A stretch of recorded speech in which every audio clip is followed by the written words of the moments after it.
Selamat datang di channel Pemuja Malam. Jangan lupa like, share, and subscribe ya. Terima kasih.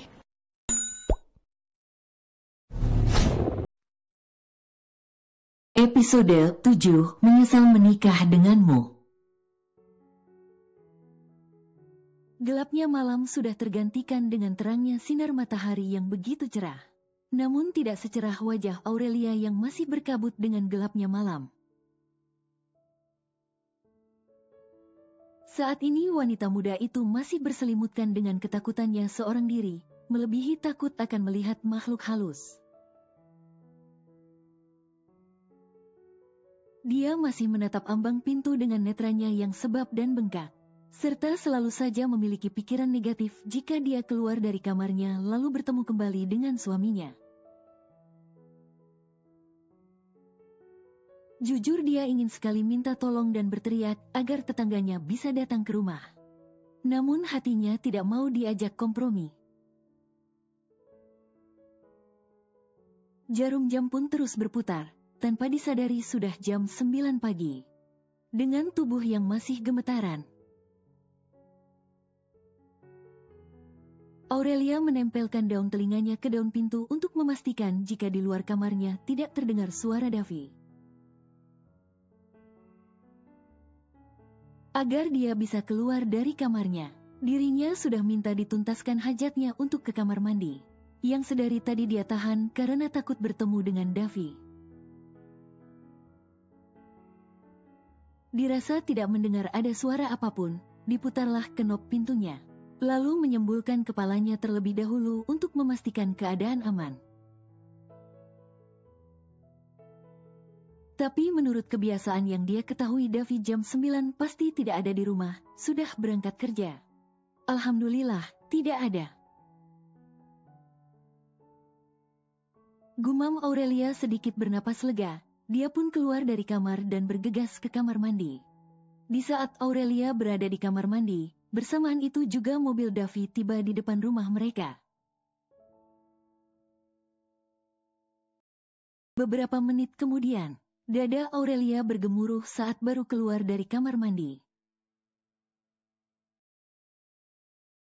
Wajahnya mulai kembali ketakutan saat melihat sosok pria yang semalam mencekiknya. Kini Davi sudah berada di dalam rumah mereka, dan tak sengaja mereka saling bersitatap. Refleks Aurelia melangkah mundur dan buru-buru mencari benda yang bisa membantu melindunginya dari pria itu. Davi yang melihat tingkah istrinya seperti itu semakin tertantang untuk mendekatinya dengan netranya yang begitu tajam. Jangan mendekat, teriak Aurelia sembari menodongkan gagang sapu ke muka Davi. Pria itu menyeringai tipis, lalu tersenyum jahat. Berani Mas mendekatiku, aku akan berteriak sekencang mungkin, biar semua tetangga datang ke sini. Kembali berteriak, Aurelia menunjukkan keberaniannya. Tangan Davi pun mencekal gagang sapu tersebut, hingga mampu membuat gagang sapu itu pun tidak bergerak-gerak lagi. Cukup berani ternyata kamu menantangku. Silakan berteriak, setelah itu kita bertemu di pengadilan agama. Bagaimana, mau? Balik mengancam Davi. Walau sesungguhnya sangat bertentangan dengan isi hatinya sendiri, berani menceraikan Aurelia maka sudah tahu konsekuensinya. Dia tidak akan mendapatkan warisan tanah perkebunan berhektar-hektar itu milik kakeknya tersebut. Aurelia pun bergeming, namun tetap menatap wajah suaminya. Cek, jelas kamu tidak mau kan jadi janda? Sudahlah, lupakan kejadian semalam. Lagi pula salah kamu sendiri yang telat membuka pintu, dan kamu masih hidup kan? Jawab Davi dengan senteng itu. Aurelia menggeram. Dasar suami iblis, aku menyesal menikah denganmu, umpat Aurelia menunjukkan kemarahannya. Davi yang dikatai iblis hatinya memanas, disentaknya gagang sapu yang dia cekal hingga jatuh ke lantai. Kemudian dia melangkah maju mendekat Aurelia hingga menyudutkan wanita itu hingga ke tembok. Napas Aurelia mulai tampak naik turun, kedua tangannya segera menutupi lehernya. Baru tahu kalau aku ini iblis. Tapi aku tidak sudi mencabut nyawamu dengan tanganku ini. Cukup membuat kamu menderita seperti ini saja sudah membuat hatiku senang, kata Davy pelan tapi mampu menghunus hati Aurelia. Iris mata Aurelia yang berwarna coklat itu memberanikan diri menatap wajah tampan suaminya itu. Tanganmu, mulutmu akan menjadi saksi di akhirat nanti, sebagaimana kejamnya Mas menyiksa tubuhku. Ingatlah Allah tidak tidur, Dia maha melihat segala yang dilakukan oleh hambanya. Mungkin saat ini aku takut bercerai denganmu, takut menjadi seorang janda. Tapi suatu saat nanti mungkin akulah yang meminta bercerai denganmu. Tunggu saja waktunya, Mas Davy. Jawab Aurelia menantang. Davy yang baru kali ini menatap jelas wajah istrinya tanpa ada jarak lagi, sedikit terhenyak. Jika dia amati dengan jelas, wajah istri sahnya cukup cantik natural, tidak seperti Faiza yang sudah mengenal make up. Mulai kulit wajahnya yang putih mulus tak ada noda hitam, lalu matanya yang indah diselimuti bulu mata yang lentik. Hidungnya yang mancung, serta bibir ranumnya yang penuh dan sensual. Namun kecantikan itu sudah tertutupi dengan rasa benci Davy yang tidak pernah menyadari hal itu. Davy mengungkung Aurelia dengan kedua tangannya yang sudah bertumpu pada tembok. Wanita itu pun memalingkan wajahnya dari tatapan suaminya yang semakin dekat. Hembusan napas suaminya pun terasa hangat di salah satu pipinya. Kamu bilang akan meminta bercerai, kita tunggu saja tanggal mainnya, yang jelas memangnya kamu mau bercerai denganku. Dan memangnya sudah siap melihat kedua orang tuamu mati karena malu memiliki anaknya seorang janda muda? Gertak Davy.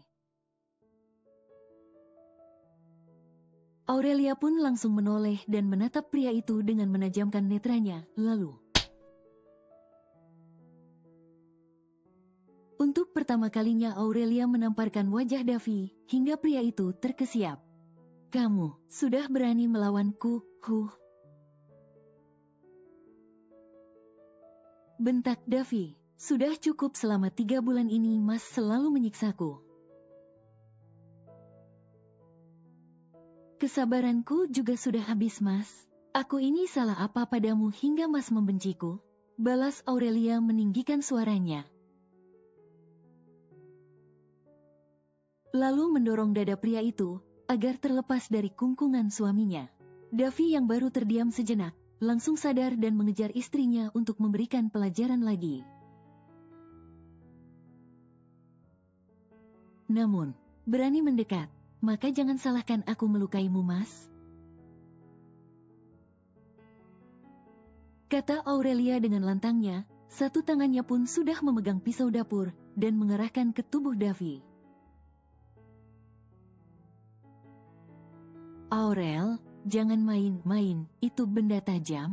Balas Davy sembari melangkah mundur. Wanita yang biasanya agak takut dan selalu menurut pada Davy, tampak sangat berbeda seakan saat ini bukan Aurelia yang ada di dalam tubuhnya. Mas, boleh menyiksa tubuh dan hatiku? Tapi aku sangat tidak suka Mas mengucapkan kedua orang tuaku akan mati karena malu memiliki anak yang sudah janda. Sentak Aurelia dengan wajah garangnya. Davy yang melihat Aurelia agak berbeda justru membuat hasrat pria itu bergelora. Sid, kenapa tiba-tiba menginginkannya? Umpat batin Davy. Tanpa banyak bercakap lagi, Melihat Aurelia sempat lengah, Davi langsung merebut pisau yang ada di tangan Aurelia, lalu dilemparkannya ke sembarangan tempat. Kemudian meraih pinggang wanita itu. Namun sayangnya Aurelia yang sempat memberontak membuat mereka kehilangan keseimbangan. Alhasil mereka berdua terpeleset di lantai. Aurelia sempat kehilangan napas, dan baru menyadari jika dirinya ada di atas tubuh Davi. Sementara itu Davi menatap lekat wajah istrinya dengan tatapan yang tidak bisa dijelaskan. Rupanya melihat sesuatu yang berbeda pada Aurelia, sempat membuat pria itu terkesima. "Ah!" teriak Aurelia, ketika Davi memutar badannya, dan kini dialah yang ada di atas tubuh istrinya sendiri. "Sid, kenapa dia berdiri?" Umpat batin Davi merasakan celana bagian dalamnya terasa menyesakkan. "Berani ingin menyiksaku, aku tidak segan lagi untuk berteriak, biar semua tahu." Ancam Aurelia, tidak main-main, netra tampak semakin tajam. "Mas, ingat jangan sesekali menyentuh dan berhubungan intim dengan Aurelia, aku tidak rela. Jika sampai Mas menyentuhnya, maka aku minta bercerai." Kata-kata Faisa tiba-tiba saja muncul di otak Davi, membuat pria itu mendengus kesal. Dengan hasrat yang mulai terasa di ubun-ubun, pria itu bangkit dari atas tubuh Aurelia. Lalu dia mengeluarkan selembar uang merah dan melemparnya ke wajah Aurelia. "Jangan sesekali meminta cerai padaku," bentak Davi. Kemudian dia berlalu dan naik ke lantai 2 menuju kamarnya. Sementara itu Aurelia mengatur napasnya. Kemudian duduk dengan mengusap dadanya yang masih berdebar-debar karena habis menghadapi suami kejamnya itu. Uang 100.000 pun dia ambil dengan tersenyum getir.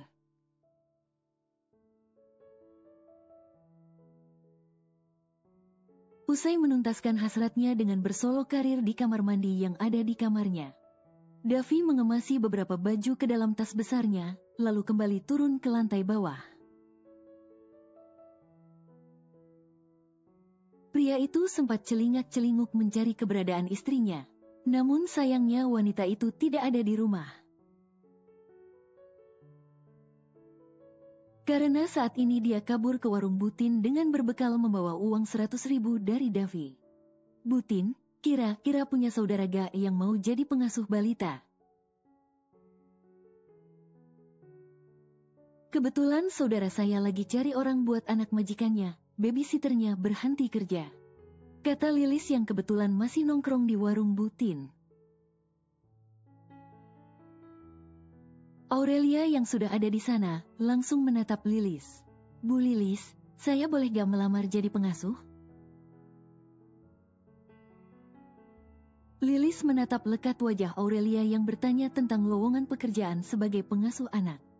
Ya, Aurelia yang memiliki keadaan terdesak ekonomi karena tidak diberikan nafkah oleh Davi. Dan hanya selembar uang 100.000 yang dilemparkan ke wajahnya bagaikan wanita murahan. Hatinya terasa seperti disayat-sayat. Kini sudah saatnya dia mencari jalan hidupnya, dan tidak bergantung pada suami kejamnya itu. "Aurelia, kamu memangnya bisa mengasuh anak umur 4 tahun? Tanya Lilis. Bukan tidak yakin, tapi melihat usia Aurelia yang masih terlalu muda untuk pengasuh anak. Kecuali sebagai asisten rumah tangga siapa saja pasti bisa mengerjakan pekerjaan rumah. Insya Allah Bu Lilis, saya sering ngasuh adik saya, tapi bolehkan saya mencobanya dulu, maksudnya coba melamar dulu. Ya udah sebaiknya ikut coba dulu siapa tahu rezeki buat kamu, lagi pula ada tahapan seleksinya. Kalau begitu nanti siang bersiap-siap ya, kita ke tempat kerja saudara saya. Kamu berpakaian rapi ya. Ucap Lilis sembari memindai penampilan Aurelia dari ujung kaki sampai ujung rambut. Aurelia ikutan menatap Lilis. Bu, kalau boleh tahu sebaiknya pakai baju apa? Berhubung majikan saudara saya bos besar, biasa pakaiannya layaknya orang melamar pekerjaan pakai kemeja putih. Bawahannya warna hitam, boleh celana panjang atau rok, sama pakai sepatu, jangan pakai sendal jepit. Jawab Lilis apa adanya. Aurelia menundukkan kepalanya dan melihat kedua kakinya yang memakai sendal. Lalu bajunya hanya kaos belel, belum lagi rok plisketnya yang sudah pudar warnanya. Kemudian dia merasa di rumah tidak punya kemeja putih serta sepatu. Butin yang ada di antara mereka menatap Aurelia iba. Neng Aurel, kalau gak punya baju atau sepatunya, bisa pinjam punya anak ibu dulu. Tawar Butin. Mendengar hal itu wajah Aurelia berseri-seri. Alhamdulillah, makasih banyak Butin. Setelah mendapat pinjaman baju serta sepatu, Aurelia bergegas pulang untuk bersiap-siap. Dan hatinya bersyukur melihat tidak ada mobil Davi di garasi.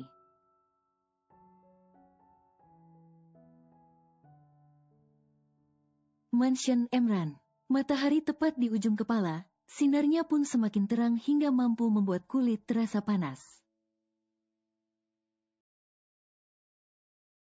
Aurelia untuk pertama kalinya pergi meninggalkan rumah suaminya, jantungnya berdegup cepat. Perasaan gugupnya mulai menyelimuti hatinya. Kini, dia bersama Lilis sudah turun dari taksi online pas di bangunan yang begitu mewah. Netra Aurelia terbelalak ketika melihat bangunan mewah yang ditutupi gerbang yang menjulang tinggi. Masya Allah, bagus banget rumahnya. Gumam Aurelia masih terpukau, maklum wong desa belum pernah menapaki mansion. Ini bukan rumah, tapi mansion, kata Lilis meralat ucapan Aurelia. Aurelia hanya bisa mengangguk pelan, dengan tatapan terpukaunya. Rumah mewah yang ditempati dia saat ini tidak sebanding dengan bangunan yang kini dia lihat. Sangat jauh sekali bagaikan bumi dan langit. Lilis yang sudah berada di pos mansion rupanya sudah ditunggu oleh saudaranya yaitu Pak Yusuf sang kepala pelayan. Saudara Pak Yusuf pun menggiring mereka berdua untuk masuk ke dalam mansion. Dan di saat itulah netra Aurelia kembali terpesona dengan isi mansion itu. Wah, pasti pemiliknya orang kaya sekali. Gumam Aurelia sendiri. Lilis yang mendengarnya hanya tersenyum. Wajarlah lihat Aurelia yang terlihat sedikit norak. Pak Yusuf membawa mereka ke ruang santai dekat ruang kerja Emran. Dan di sana sudah ada beberapa kandidat yang melamar jadi babysitter. Kebanyakan dari beberapa yayasan babysitter. Aurelia pun sekitar nyalinya menciut. Apalagi melihat penampilan mereka semua sangat meyakinkan jika mereka adalah babysitter yang cukup berpengalaman. Dibanding dia yang tidak memiliki pengalaman atau didik secara profesional sebagai babysitter.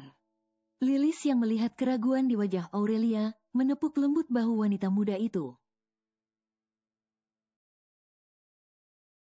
Ayo semangat, katanya mau coba dulu.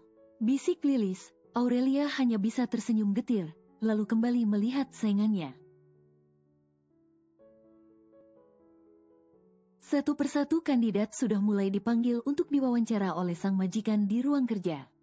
Berhubung kata Pak Yusuf dia kandidat terakhir yang akan diwawancara.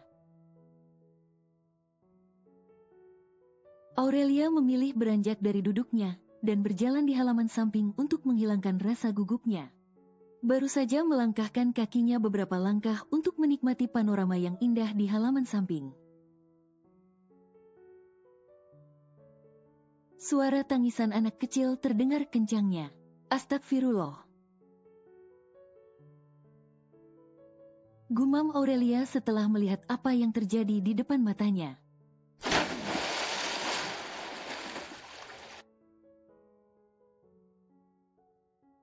Wanita muda itu tanpa banyak berpikir, dia membuka sepatunya lalu langsung loncat ke dalam kolam ikan. Dan mengangkat bocah kecil itu yang kecebur ke kolam ikan. Bersambung.